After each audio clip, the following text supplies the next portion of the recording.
ومن سيئات أعمالنا من يهده الله فهو المهتد ومن يضلله فلن تجد له وليا مرشدا وأشهد أن لا إله إلا الله وحده لا شريك له وأشهد أن محمدا عبده ورسوله صلى الله عليه وعلى آله وأصحابه ومن اتبعه.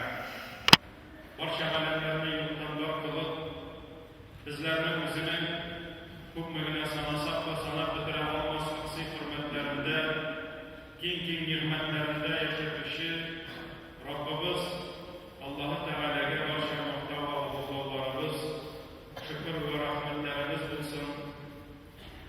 Yer hamdlarga, barcha alamlarga Allohning rahmati bo'lib kelgan suyukli payg'ambarimizga umr turlarimizdan chiqqan duolarimiz Alloh taolaning salami va salovati bo'lsin.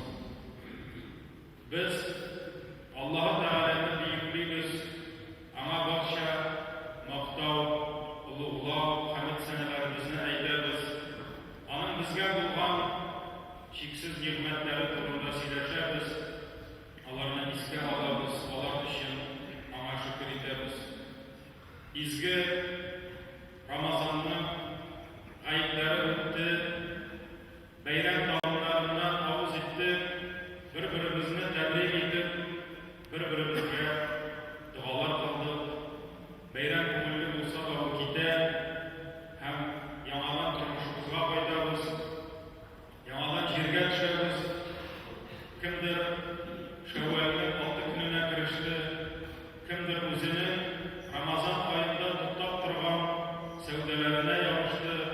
Şu an ko'ra bizga da shu jumada o'zimizning izgi Ramazon oylarimizga bir natija chiqarib, ham kelajakda narsa uchun boshqalarga, narsa uchun qayg'urarga deb albatta biz o'zimizga savollar qo'yishga tiyishmiz. Alloh taolo Allah'ın şükürlerimiz olsun. O bizge şu izgi Ramazan'ı rizq kıldı. Köplerimiz için şu izgi ayının ibadetlerini turg'izurga nasip etti. Biz Allah Teala'ga yaqinaygan sayın o bizge yanadan yana ibadetinin eshiklerini ochdi. Hem her iki Ramazan'da da kishilarning kardeşlerimizni ubrab g'iybatga tortuvlari sezildi.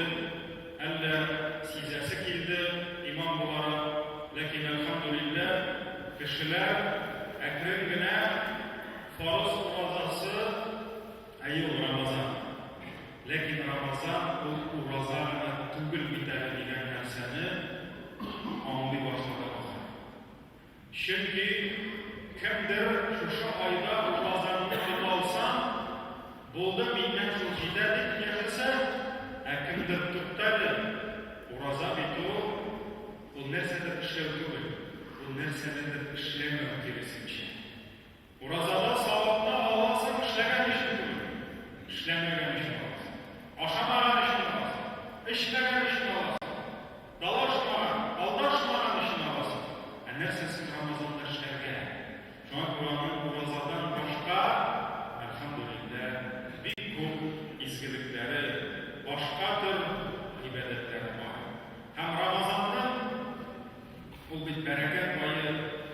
Ana barakati ostida Alloh taolo iymon egalari uchun alhamdulillah bir ko'p izgiliklarni eshiklarini ochdi. Shu izgiliklarni qilishga mumkinlik ham yengillik berdi. Ramazon ketgach barakat, albatta Ramazonning barakati ketdi. Shaytonlar oy bo'yi da'volanib turgandan so'ng bayram chiqindi. Ham bu jamoat sezdi.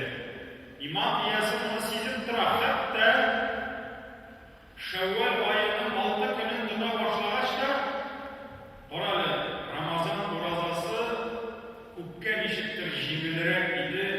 Shawvalligi og'irroq degan so'rovni ko'plab beradi. Niçin? Çünkü şundan da şeytanlar boğavlanlar şeytanlar çıkıldı.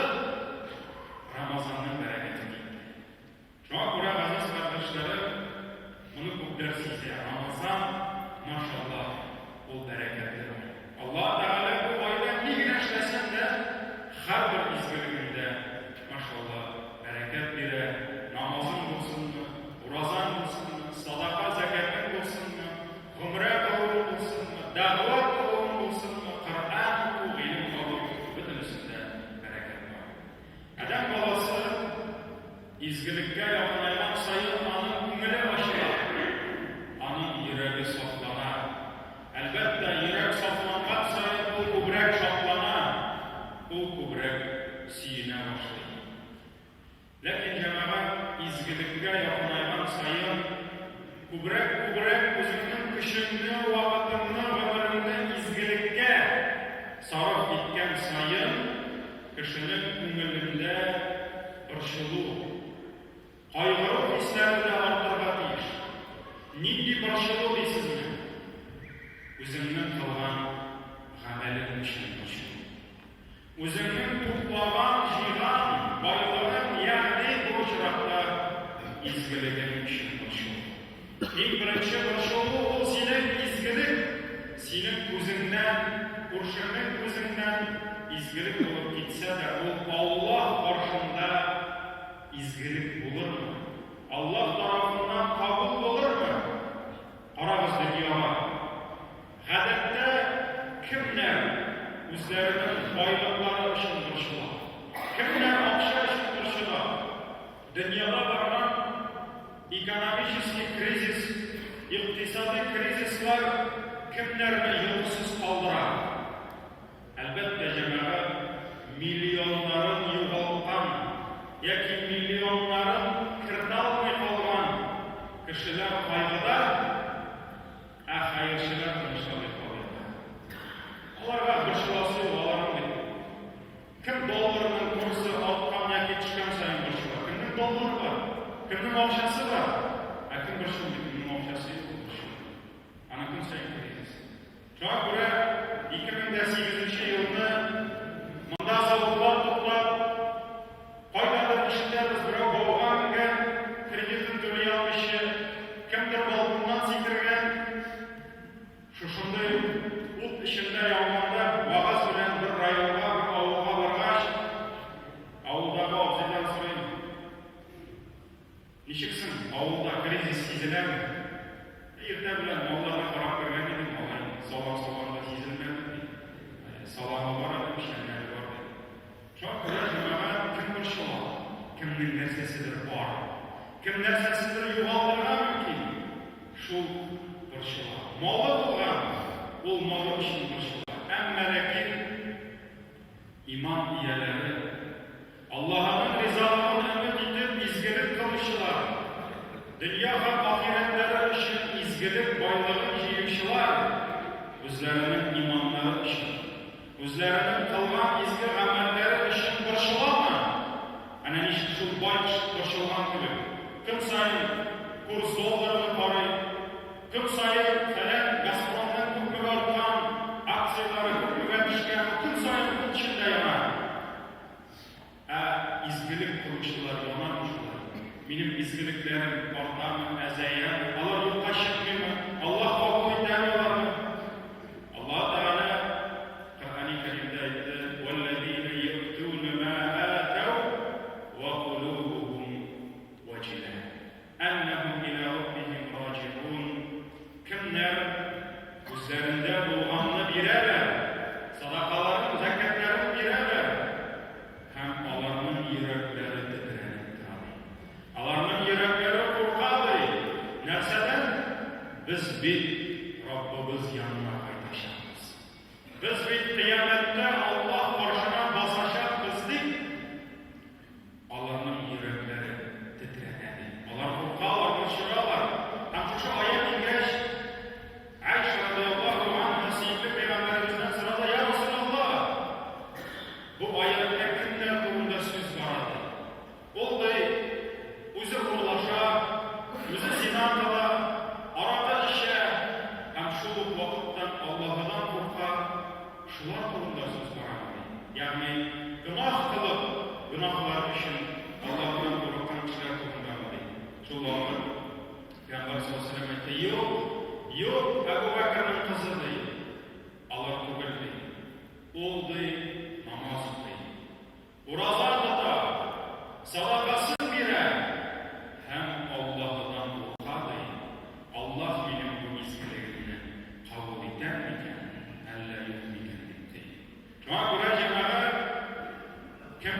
izgiligi үшін, izgilik kılışı olma. İzgiligi kubrak kılgan, şol izgiligi üçün kubrak koygara, kubrak borçlular ham Rabbim bu izgilikni qabul etarmikan, yo'q mikan deb u o'sha qayg'uda yashaydi. Ibn Umar ibn Xattobning o'g'li onun uyine bir vaqt bir fakir keladi, bir miskin keladi. Ham sadaqa so'raydi. Shundan so'ng Ibn Umar o'g'lini chaqiradi, ama deb bir dinar akşam beradi. Dinar bu endi oltin akşam, bu az akşam değil. Ham o'g'li o'sha fakirning qo'lina oltin dinar tuttiradi. Tegisi ketib boradi. Shundan so'ng o'g'li isina duo qiladi. Alloh taolo izgiligini qabul etsin etiyin deb etisi için duo qiladi. Shundan so'ng Umar ibn Xattobning o'g'li o'zining o'g'lina aytadi, agarda Alloh taolaning mening bir sajdamni qilgan bir sajdamni yoki bergan bir dirham dinar tugul kumush sadaqamni qabul etuvin bilsam deydi. Agarda menga xabar kelsa deydi, Alloh taolo sening bir sajdangni qabul etdi. Alloh sening bergan bir sadaqamni qabul etdi degan xabar kelsa deydi, shu vaqt mening uchun deydi, ajaldan da suyukli narsa bo'lmas edi. Mana shu vaqtda mening eng zo'r tilagim o'lim farishtasi kelib Alloh huzuruna ketdi deydi. Chunki o'lim deydi, bilasizmi sen deydi, Alloh taolo kimlardan qabul etadi? Ham Allohning oyatini o'qidi. Innama yataqabbalullohu minal muttaqin. Alloh taqvo bo'lgan, Alloh taolaga taqvo bo'lgan bandalaringina izgiliklar qabul etadi. Ya'ni kishining birgina sajdasi qabul bo'lsa da, demak u kishi nima kishi? Demak u taqvo kishi. Demak onun imanı Alloh taolaning amirlarine bo'ysunib, payg'ambarning deyilishi taqvo kishi bo'lar. Bu onun taqvoligini ko'rsatadi. Shulay deb qardoshlar, boyligi uchun boy qo'rqa, namozi uchun namoz o'qish qo'rqa, hoji uchun hoj qilish qo'rqa, sadaqasi uchun sadaqa berish qo'rqa, dunyosi uchun dunyoga kuchli qo'shib, ahireti uchun ahiretga ko'p kuch qo'ygan qayg'uradi. Kim narsaga ko'proq kuch bersa, shuning uchun qayg'uradi. Ramazonning g'iybatini qila olgan kishilarga bek zo'r suyunishlar, bek zo'r shodliklar, ammo bizni bir shuga sola turgan yana bir narsani aytasim keladi. Amalim qilindi, Rabbim qabul etsin. Lekin bor shunday amallar ay vaqt kishilar yer ustida yashaganda shunday gunohlar qilgan mumkinlar. O gunohlar sababli Alloh taolo uning butun qilgan izgiliklari yo'qqa chiqaradi. Shuna ko'ra siz men Ramazonni ishladim, Ramazonda ibodat qildim-da, bo'ldi qiyomatda inshaalloh bu Ramazonni ko'rurman deb siydirga oshiramiz. Alloh saqlasin, Ramazondan so'ng shunday ishlarga tushuvimiz bor. Alloh saqlasin, butun Ramazonimiz ham boshqa amallarimizni yo'qqa chiqarishimiz bor. Alloh saqlasin. Qaysi kishilar umr bo'yi tuzilgan bizneslari, savdolari mezgil ishida yo'qotib, oxir chekda yorib tog'aroq yonida bosib qoladi. Tarixda umr bo'yi oltin kumushda yuzib, so'ngidan ipida bo'lmagan oshqa o'lgan kishilar ostiga. Izgiligini qilib da so'ngidan qilingan yolg'izligi sababli adam bolasi o'zining butun izgiliklarini yo'qottirgan mumkin. Alloh taolo Al-Furqon surasining 23-oyatida aytadi: "Va qadimna ila ma amilu min amalin." Alloh taolo qiyomat kunida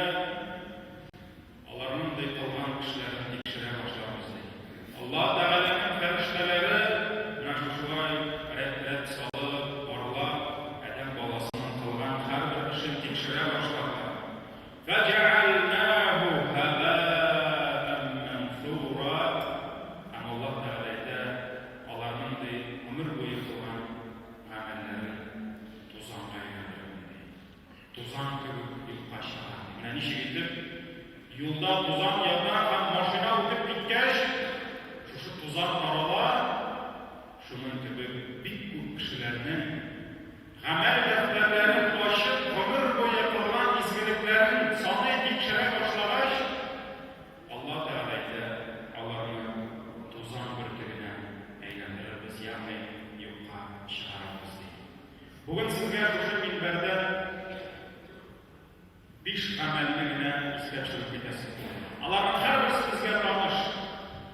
Lekin men bu 5 amalni esga tushirib, har birisi sabab bo'lib turib, bizning amallarimizni yo'qqa chiqargan. Alloh bizni shusha bular butunisi tugul bichaguladi bo'lar bu. Butunisidan Alloh bizni saqlay qo'ysin. Eng birinchisi, eng zo'risi ham bu ishlarni qilgan kishilar, bu gunohga tushgan kishilar o'zlarining umr bo'yi qilgan namozi bo'lsa namozi, umr bo'yi tutgan bo'lsa ro'zasi, qilgan bo'lsa fajr, bergan bo'lsa sadaqasi, butun izgiligini bular yo'qotishlar. Alloh saqlasin bu kufrlik, bu shirk, bu munofiqlik, haligi amallar kishining butun amalini yo'qotishlar. Hamma bir amalda qiyomatda izgiliklardan topmaydi. Alloh taolo Zumar surasida 65-oyatda aytdi: "La in ashrakta la yahbatanna 'amaluka wa la takunanna minal khasirin." Alloh taolo aytdi: "Agar sen kimnidir bo'lsan, mendan kengash qilsan, mendan boshqa kimgadir ibodat qilsan, kimdir qarshimdan qil bo'lsan, kimgadir mendan boshqa duo bilan yolvorsan, kimgadir sajda qilsan, kimnidir mendan ustun bo'lib yoralsan, ham boshqasi nima kimnidir bo'lsa kengash qilsan, shirk qilsan, Alloh taologa qilgan amalingni yo'qqa chiqar. Bir namozing qolmaydi, bir sadaqang qolmaydi, bir zikring, bir tasbihing qolmaydi. Va la takunanna minal khasirin. Hamsi butun narsasini yo'qotuvchi hasrat ahllarini qiyomatda bo'lishasiz degan. Ikkinchi bir oyatda Al-A'rof surasi 147 Alloh taolo aytdi: "Vallazina kazzabu bi ayatina va liqa'il axirah." Kimlar mening bilan uchrashuvni yolg'on dedilar. Qiyomat kuni Alloh taolo qarshidan qaytdi, bu yolg'on. Jama'a, atar xalqida bu shir bor. Men Allohga qarshiman, lekin qiyomat ana kim borib ko'rgansiz? Kim jannatdan qaytgan sanadi, kim jahannamdan qaytgan sanadi. Bir ko'plar qaytarlar edi, lekin qaytarmaylar. Bu kufrlik sha'ni. Kishilarga anlatamiz. Bu kufrlik. Allohga ishonib qiyomatni yolg'on deb aytib, bu kufrlik. Ham Alloh taoloning bir amalini qabul etmaydi. Alloh taolo aytdi: "Kimlar bizlarning oyatlarimizni, mening bilan uchrashuvni qiyomat kuni yolg'on dedilar, habitat a'maluhum." Ularning qilgan amallari to'songa aylandi. Bir amali da qolmadi. Hal yujzawna illa ma kanu ya'malun. Alloh taologa ularning qilgan ishlaridan boshqani olurlar yo'q. Shu gunohlari ishib olurlar. Agar da kishining Alloh saqlasin yuragina, uning amalini, turmush ravishina kelib kirsa kufrlik, kelib kirsa munofiqlik, kelib kirsa nafsha avu shirk manasi, u o'zining butun amalini yo'qotadi. Agar da tavba qilmay Alloh huzurida qaytsa, Alloh uni kechirmaydi, bu mangilik o'tga ketadi. Amalini Alloh taolo ko'rsin deb, Alloh taolo rozi bo'lsin deb qilirga kerak. Agar da hatta kishi o'zining amalini, qilgan izgiligini meni kishi ko'rsin, meni kishi ishitsin, meni maqtasin, zo'rlasin deb nimadir dunyoviy maslahat bilan qilayotgan bu davr riyo deb ataladi. Bu davr yashirin shirkka kiradi. Alloh saqlasin bu gunohlardan bizni. Bu birinchisi eng qo'rqinchli bo'ldi. Ikkinchisi minnat ham ozoni keltirsin kerak. Minnat ham ozon degash, minnat boshqa kishi nimadir bir izgilik qiladi, mana men shunday izgilik, mana men shunday yumor, mana men shunday bo'lgan deb izgilikning shi'amari etib o'zini ko'rsatadi. O'zi bilan o'zi suqlana Alloh Taala iymonni ochdi. Alloh ketirmasa men bunga kelmas edim. Alloh bermasa men bera olmas edim. Alloh mening ko'nglimni ochmasa men bunday izgilikda bo'la olmas edim demay o'zini qaytaradi. Ham kimgadir izgilik qilsa ishli, shu o'zining izgiligini esine tushirib, ana azobay, ana intiktiradi. Bu minnat ham azob deb ataladi. Alloh Taala aytdi: "Ya ayyuhallazina amanu, ey iymon keltirgan bandalar, la tubtilu sadaqatikum bil manni wal adha." Bergan sadaqalaringizni minnat ham azob bilan yo'qqa chiqarmag'ingiz. Sadaqasini u bitida berdi. O sadaqa gitti. Lekin gitgan sadaqada ishlarga mumkin yo'qqa chiqarmag'ingiz mumkin. Minnat ham azob sababli. Agar jamoat kishi izgiligini qilar, ham shuning bilan minnat qilar. Men qildim mana deydi. Mening izgilik deb hatta yalan sayin kishiga azolarga tutma. Urushgan sayin qarali eshik zamonda men bo'lib ketgan saat qayerga ko'rsatadi subhanalloh deb kishining saatini ko'rsatadi. Ishib topmadim men bo'lib ketgan seni saatni. Yoki xotinimdan telefon olib beradi, urgan sayin qayerga xotin endi ishlatmaysan telefon berdim. Qarali eshik sening erim yaxshi deb kishining ishlik kishiga yaxshilik qiladi. Shu yaxshiligi bilan ona azobi urush aytganda dastava keta boshlaydi. Urgan sayin qarali meniki eshik qaramasa narsa ishladim bitta, qarami bitta ishitdim bitta izgiligi yo'qqa chiqarar, nasabni minnat ham azob bilan jamaat. Kimgadir izgilik qilishi musulmon kishisi ekani ulan Alloh rizoligi. Xotinlar sabat boshqasini bo'la gitsa-da ularni Alloh rizoligi. Ham jamaat kim ishni ishlasa ishini rahmatni shundan o'tirga kerak. Agar Alloh Taala ishni ishlaykan rahmatni Allohdan o'tirga. Ham shu iymon egasi agar ona izgilik qilsalar u rahmatli bo'lar deyish. Chunki sevgili Payg'ambarimiz aytdi, kishilarga rahmatsiz Allohga rahmatsiz bo'ladi dedi. Shunga ko'ra sen izgilik qilsan rahmat et. Amma sena izgilik qilsalar rahmat et. Amma sen kimga izgilik qilsan rahmat so'rama. Rahmatni kutma. Chunki Alloh Taolo aytdi: "Innama nut'imukum liwajhillah." Biz sizni oshotamiz, sizga yordam etamiz. Bu iymon egasining turmushda bo'lgan dengizi qoidasi bo'lar deyish. Biz seni oshotamiz, senga yordam etamiz. Alloh rizoligi uchun la nuridu minkum jazaa va la shukura. Qilgan izgiligimiz uchun narsa deb umid etmaymiz. Mana muammar izgilik qiladi. Anlarsin ummi mazrat qiladi. Yo'q, bu salat tugul, bu izgilik tugul. Alloh rizoligi uchun narsa deb umid etib tugul. Ham ikkinchisi narsa va la shukura. Sizdan bir rahmat umid etmaymiz deydi. Va ko'ra jamoat qilgan ishingni rahmat umid etib ishlasa, bir ko'p vaqtda bu dunyoda da bo'lishning quvonchi bo'lmayshini butun kishi rahmat aytdi. Allohning rahmatini eshitirish ishlasan, Alloh Taolo rahmatini beradi. Shunga ko'ra minnat ham azob bilan amallarimizni yo'qqa chiqarmaydi. Sevgili Payg'ambarimiz aytdi, ish kishiga Alloh Taolo qiyomatda qaramas, ularga gunohdan qo'llamas dedi. Birinchisi ota-onasini ranjitishi, kim aytganini ranjitadi, namoz o'qisa, ibodat qilsa, agar onasi kelib, "Ya Rabbim, mana bu meni ranjitdi, meni onasi to'ldirdi, o'stirdi, bu meni umrim bo'yi ranjitdi" deb aytsa, bir kimda "Ya Rabbim, men bitta namoz o'qidim, men bitta ro'zalar tutdim, men bitta kursga borishdim", bir kun davo deb aytolmaydi. Shunga ko'ra Payg'ambarimiz eng birinchi aytdi, ota-onasini ranjitmishi dedi. Ikkinchisi yerlarga xushorg'a turishchi xotin qiz.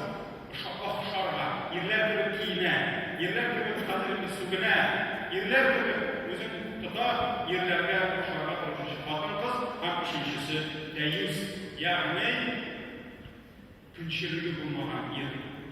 O'zining semyasida bo'lgan xotini, qizini, anisini, singlisining otasini, qiz tug'anlarini bozg'inligini bitaraf bo'lgan. Hatto kim bilandir aralashgan, urush aytganda bir bu deyus Peygamberimiz aytdi, bu kishi jannatga kirmaydi dedi. Ham 3 kishi ayirib aytdi, jannatga kirmasligida hamda qabatlab aytdi, shu hadisni bir ota-onasini ranjitmişti. Tag'in bir martaba aytdi, xamir pishishi, aroq bilan sharabishi, aroq, vino, pivo narsa bilan nasharasi ham yirganidan minnat qilishdi. Ya'ni yirdilar, o'zim minnat qildi, buni shu gunohga qo'yishi bu sahih Muslim. Uchinchi gunoh sizga ham o'zimga esga tushirib ketasi kelgan namoz bilan deydi, ham bigrakda ikindi namozi bilan. Alloh taolo Qur'oni Karimda aytdi: "Hafizu alas-salavat", namozlaringizni saqlag'iz, was-salatil wusta, bigrakda o'rtadagi namoz, ikindi namoz. Alloh taolaning hikmati ikindi namozi uzun tugul. Sünnetleri de yok, kaybolmakta okuyuz. Lakin ikindi namazı o günün şunday vaktinde uğraştan, o irde de tugul, kişide tugul, düşkü aş vaktinde tugul, o iş vakti. O en fitneli vakit, günün sevdeni, kesiptin gürlük varan vakti, şu an bırak ikindi, ay vakit kişilerge namaz vaktinde meşakkatli oldu. Ama Allah Teala namazlarımızı saqlarız, bilgirekte ikindiga ihtibar berimiz deydi. Hem Peygamberimiz Sahih Buhari'dakiler Peygamber sallallahu aleyhi ve sellem aytdi, kimde kim ikindi namazını kaldırsa, onun kılgan amelleri yo'qqa Kılgan amelin yo'qoldi. İkincisini aytdi. Boshqa amellerini yo'qoldi. Bu Sahih Buhari'dakiler. Sahih Muslim'da kimlerge bu hadisine gitmeyi, ikindini saklar için Sahih Muslim'da tağın bir hadis gele, kimden ikindisi ötüp gitse de, okumadı ikindisi. Ötüp gitse, o kişi özünün bütün ailesin, hem bütün boylığını yuvalkan yoktur. Buna bir mizgirde, eğer bana haber etseler, Allah saklasın, telefonla şotratıp, senin iyim yanında ömür boyu tuzuna. Hem iyimler bütün şeyi yanında bitti. Deyip etseler, bu ikindi namazı kaldırıp şunun gibi bulabildi. Kim? Peygamberimiz sallallahu aleyhi ve sellem. Şu an Allah saklasın, namazlarını kaldırırlar. Allah saklasın, ikindi namazını kaldırırlar. Dördüncüsü, kişiler bilen birine izgilik kılıp, kardeşlerine bulanda, o'zingina qolg'ash, Allohda gunohlarga shuni. Sevgili Peygamberimiz İbn Majah sahih rivoyatdagilar, sevgili Peygamberimiz aytdi, mening ummatimdan shunday kishilarni biladi. Shunday kishilar bor. Alloh qiyomat kunida tog' qadar izgiliklar bilan keladilar. Maşallah, namoz o'qiganlar, ro'za, ibodat, tahajjudlar, boshqalar, lekin Alloh deydi, tog' qadar bir nersesi kalmaz. Yokka çıkar. Şundan sonra kişiler ettiler. Tevben radıyallahu anh etti. Ya Resulallah, bu neydi kişilersin? Biz de şular arasında dua kurmayık. Bizge şu kişilerine eydeli, kimler var diyeceğiz. Peygamberimiz etti. Allah sizin gibi, sizin kardeşleriniz dedi. Demek bu bizim kardeşler. Demek bu biz bularına mümkünüz. Allah saklasın. Tümlerin sizin gibi ibadetler kılarlar. Maşallah. Ama Allah'ın haramları bilen yalgızın kalbaş, naidine kalbaş. Yok kardeşler yok idi. Allah hazır günahlar bilen üzeri kaldı. Şu vakit günahlarla şunlar dedi. Ey cemaat, gündüz birge bizden bilen meşritte, ibadette, tünlerin de ibadet kılarlar. Bizge kıyamlara gittiler. Lakin bayağı gitgeç, bayağı giyinde, bayağı işinde kardeşler yok. Haramlar bilen üzerine kalbaş, sabrı kalmıyorlar, hem günahlaşmalar. Allah'ın tağ kadar izgilikleri de tuzanla eğlenmişler, dedi Peygamberimiz sallallahu aleyhi ve sellem. Hem beşincisi, aziz kardeşlerim, Allah'ı Teala'dan uzak silişir. Allah'ı Teala bir kümge de sil cennette demedi. сен барысың айтасың, сен жәннатта боларсың. Баян сен білесің. Яки Аллах Тағала сен жаһаннамда демеді, а сен айтасың, сен жаһаннамда. Аллах Тағала мен сені ғафу етмеймін демеді, а сен айтасың, жоқ, сені Аллах ғафу етмейді. Әй жаман. Андай сөздерде бар. А енді мына әділдік болсын үшін мұнысын русша етем. Дорогие братья и сестры, которые нас слышат, альхамдулилля, по воле Аллаха, прошли праздничные дни, а праздник действительно должен радовать нас, и мы поздравляли с вами друг друга, делали дуа друг за друга, но праздник прошел, и снова мы возвращаемся на нашу грешную вредную землю и продолжаем жить с нашими грехами, с нашими делами. И сегодня я, как имам, напоминаю для самого себя, прежде всего, и для всех нас, что есть у мусульман проблема, которая должна всегда их беспокоить. Это то, что они после того, как совершают какое-либо дело, да, они радуются, что они смогли, но они переживают. А примет ли Аллах это благое дело?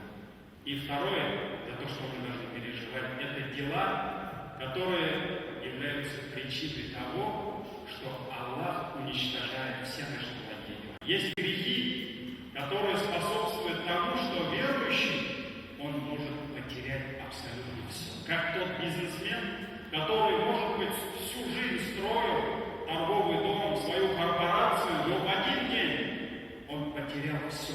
Где-то ошибся, где-то проморгал, но то воля Аллаха, он потерял абсолютно все. И история нам показывает очень много людей, которые жили в роскоши, купали в золоте, но в конце они умирали от голода. И вот так же мусульманин может совершать одно благое дело за другим, может радоваться своим делам, но в итоге он может совершить какой-либо грех, и вот из-за этого греха он может потерять абсолютно все. Аллах уничтожит все его благие дела, и в судный день, на чаше весов, он не найдет даже пылинку из своих благих дел. И самое первое, это грех, который уничтожает все наши благие дела. Это куфр, это неверие, это лицемерие, нифак, и это ширк, многобожие, потому что это яд, который проникает в акиду человека, в убеждение человека. Это яд, который проникает в благие дела, и этот яд уничтожает, отравляет абсолютно все. И человек, который совершал ширк, он потеряет все свои дела, все свои посты. И второе, аль-минна валь-ада. Минна валь-ада — это когда человек совершает какое-либо благое дело, приносит кому-то пользу, и каждый раз начинает доставать его. Он может звонить ему: а помнишь, я тебе вот это дарил? Или жене что-то подарит и говорит: а помнишь, дорогая, я тебе кольцо подарил, а где это кольцо, а где это кольцо? Вот каждый раз он начинает доставать того, кому он сделал благое дело. Это называется минна валь-ада. Это тоже причина того, что мы теряем все благие дела. Третье — это салат аль-аср, когда мы пропускаем икинды намаз. Потому что икинды намаз Аллах пожелал так, что икинды намаз — это самое то время, когда у нас очень много дел, когда мы заняты, и очень много всяких причин, которые отвлекают нас. И очень много братьев страдают этим. Они пропускают икинды намаз. Посланник Аллаха, алейхиссалату вассалям, сказал: кто пропустил икинды намаз, он как будто он потерял всех своих близких в один миг и потерял все свое имущество. Поэтому, если мы теряем кого-то, мы печалимся, мы огорчаемся. Но, к сожалению, когда мы теряем икинды намаз или какой-либо другой намаз, утренний намаз, да, мы почему-то не так сильно печалимся. Четвертое — это когда, как в хадисе говорится, это когда мусульманин, мусульманка, когда среди братьев, сестер совершает много благих дел, но когда остается наедине с его грехами, и только Аллах видит его и его грехи, он погружается в эти грехи. Со всеми он мусульманин. Все думают, что он такой же, как и мы, но когда он остается наедине, он не может сдержать себя и погружается в грехи. И эти люди придут в судный день, как посланник Аллаха сказал, и у них будет горы благих дел, но все эти горы, они потеряются, и Аллах превратит их в И пятое, это когда человек решает за Аллаха. Это когда человек решает и говорит за него во время табиина. Был такой табиин, Ибн Джаус аль-Ямами, он пришел в Медину и зашел в мечеть пророка, алейхиссаляту вассалям, и когда он увидел в мечети шейха, одного пожилого человека, тот позвал его к себе. Но он не знал его. И тогда он сказал: брат мой, никогда не говори человеку: Аллах никогда не простит тебя и никогда не ведет тебя, и никогда не ведет тебя в рай. И тогда он спросил: а кто вы, о шейх? Он сказал: я Абу Хурейра. То есть это был Абу Хурейра, радийаллаху анху, который передал ему вот этот хадис, где посланник Аллаха сказал: ни один мусульманин не должен говорить другому: Аллах никогда не простит тебя. Аллах никогда не ведет тебя в рай. Это Аллах будет решать, кого прощать и кого вводить в рай. И как говорится в хадисе, в сборнике имама Муслима, посланник Аллаха передал нам слова Всевышнего Аллаха: «Инна Аллаха та'аля якуль, ман заллади ятадалла алейя, ан ла агфира ли фулян». Кто он тот, который говорит за меня, что Аллах не простит кому-то грехи? Кто он? Где он? Тот, который говорит за Аллаха и говорит, что Аллах никогда не простит ему грехи. «Фаинни кад гафарту ли фулян». Аллах скажет: я простил грехи ему, против которого ты говорил, а все твои дела я превратил в прах.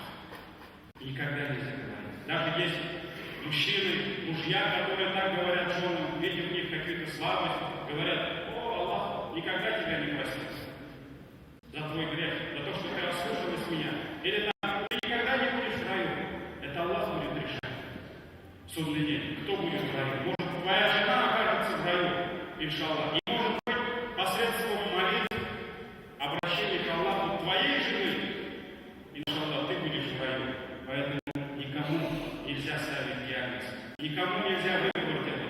Вот тебя Аллах не простит, меня простит, Аллах тебя не ведет в рай, а меня в рай. Поэтому, дорогие братья, пользуясь этим минбаром, я делаю дуа за всех наших братьев и сестер, которые, машаллах, в течение месяца проявляли усердие, делали иштихад на пути Аллаха. Машаллах, сестры и братья, которые помогали нам в организации ифтаров, потому что накормить на более чем 20 тысяч человек, машаллах, это действительно благое дело. Поэтому ни имамы, ни хазраты бегали там возле палаток, возле столов, а наши братья простые, машаллах, наши дорогие братья и сестры, которые, машаллах, ради Аллаха оставляли свои семьи, оставляли свои дела, приходили каждый день сюда, кто-то через день, и, машаллах, работали на пути Аллаха. Но одно только огорчает, что года проходят, но братья не меняются, они одни и те же братья. Здесь субботник делает те же братья, по именам мы знаем. Здесь на стол накрывает снова эти братья. Куда-то надо поехать волонтерами, где-то поработать, туда едешь. Снова наши те же самые братья. Ну и в судный день, и все будут братья. Поэтому, машаллах, эти братья должны радоваться. И мы должны делать за них дуа. Кто приходил сюда на ифтар, и все у него было готово, да? Делайте дуа. Делайте дуа за этих братьев, за этих сестер, которые работали, которые готовили, которые убирали за нами, за вами. Делайте дуа. И делайте дуа за наши семьи. Потому что в этом году, машаллах, было еще больше братьев, особенно братьев, потому что сестры пришли только в 27-й. Машаллах, если бы не наши семьи, если бы не наши жены, которые выстаивали ночи возле горшка, возле кровати, возле плиты и воспитывали наших детей, нянчились с нашими детьми, мы бы сюда не ходили. Мы бы не смогли выстаивать ночи, мы бы не смогли тут них дитя делать. Поэтому делайте дуа. Делайте дуа за ваших братьев, сестер, супругов, за ваших родителей, и пусть Аллах примет наши благие деяния и простит грехи. Albatta bu bir şey söyleneceğim ama boşlarda bir kup ameller şu amellerini kılsan, kılgan işlerini başına, bak ben vakfında sileşip oturuşunda olurlar, ay vakit unutulup giteler, amin, ibadete kabul olmayan hadis. Var hadisler, halk dilemese de jitekşi olup gitmiştir, imam olup girgen kişi, mahalle dilemeyen imam olur, avul imam olan, mahalle dilemeyen jitekşi olur, avul jitekşi olan, anın amelleri kabul olmayan hadisler var. Ecetle kulu, ecetle kulemişi, anın izmirlikleri ana fayda getirme durumunda hadis var. Gayda da sileştik, kişi de ecetle durumda, eğer de kişinin gayda'dan sileşsen, halka kırsan diyanette alır gelip senin çok izmirliklerini alıp yetmişler. Yalgan durumda, hatta şu vaziyette kim yalgan sileşse, Allah'ın başlığı gerek, Allah'tan başlığı gerek mi? Şu an kuracağına bir kup hadisler var, o hadislerde de surayla şunlu günahlar var. Allah saklasın bu günahlar sebeple, Allah'ın verdiğimiz gibi başlığı, Rabbimizle ol,